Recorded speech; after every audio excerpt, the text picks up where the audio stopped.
They're playing games yet again. I would weaken Iran further militarily, and I would threaten Karg Island if they keep being provocative. I do not want to see another endless war. And by the way, as we talk about ceasefire, we don't have a ceasefire in Lebanon. All right, well, a debate is still raging on Capitol Hill over what the United States should do now as talks with Iran stall and the war hits the 60-day mark this week on Friday. The president is reportedly seeing Iran's proposal to delay nuclear talks as a non-starter and says that Iran is now in collapse. Joining us now is retired U.S. Army Major General John F. King. Nice to see you today. Good morning, Anna. Well, we're watching True Social, and the president is already awake this morning. Let's go ahead and share this. We don't normally show AI pictures, but this is from the president. He said Iran can't get their act together. They don't know how to sign a non-nuclear deal. They better get smart soon, President DJT. And if you look closely behind him, it's, along with saying no more Mr. Nice Guy, it appears that there's bombs going off behind him, and he's got a big, long gun in his hands. What do you take away from this? I think this is part of the continuing negotiation. The problem is that we don't know who truly is in charge in Iran. Not only do you have the RGC, but the leader, the religious leader, cannot be found. And I think they're in complete disarray. Of course, they're hiding because they know they're going to be targeted. Our intelligence and also the Israeli intelligence is really honing down their targeting. I think as long as they don't make any efforts to revive their nuclear program or even try to recover their nuclear material, I think they're relatively safe for the next couple of days. But the conflict is always looming, as of course this was. Right.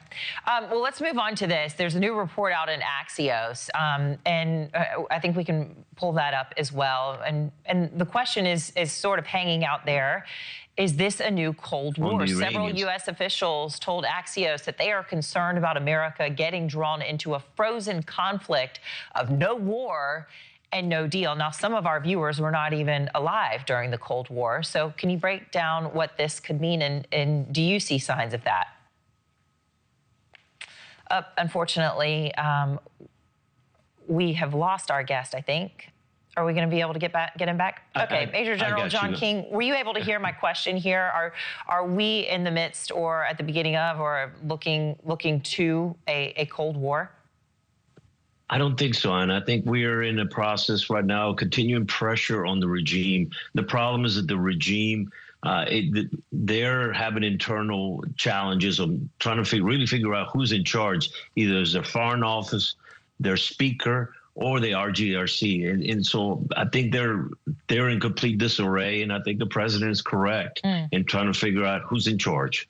Okay, so at the beginning, we came in with that soundbite from Senator Lindsey Graham from South Carolina. He, of course, is a war hawk, but he hearkened back to Karg Island again, which, of course, was in the conversation, I don't know, a month or so ago. And if we do start military action again, would we target oil infrastructure? We've got a full screen if we can pull up from the control room what's happening in Iran right now. And President Trump is saying that they're on the verge of collapse. Of course, we're at war with the regime and not the Iranian people. And he has so far spared oil infrastructure in some respects that would just have an absolutely devastating impact on the people there, to say the least.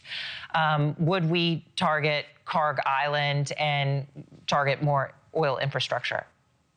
Well, and I think I would hope we would not, because not only will that punish the people of Iran, but it will also increase the prices across the world. So the impact is not just for Iran. It will really, the impact will be suffered across the world. I think we can control what's coming in and out of that island, or even Iran, with other means, and so I don't think I see the need to put troops on the ground to really achieve our strategic goals. And what do you expect today when we hear the Secretary of War, Pete Hegseth, face questioning there from lawmakers today? This is coming up.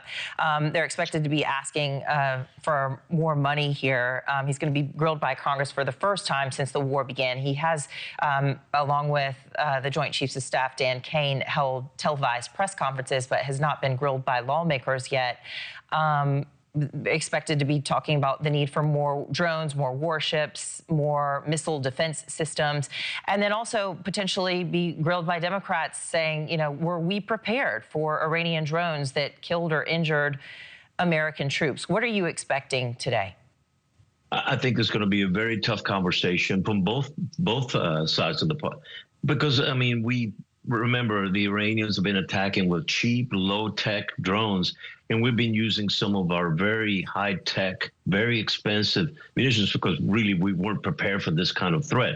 And we've seen what's happening in Ukraine. It's really changed the whole dynamic of warfare. And so I think it's going to be a tough conversation. Again, you know, the administration is going to focus on removing the nuclear threat that Iran poses to not only the region, but to the world. All right. Thank you so much for joining us. Retired U.S. Army Major General John F. King. Thank you.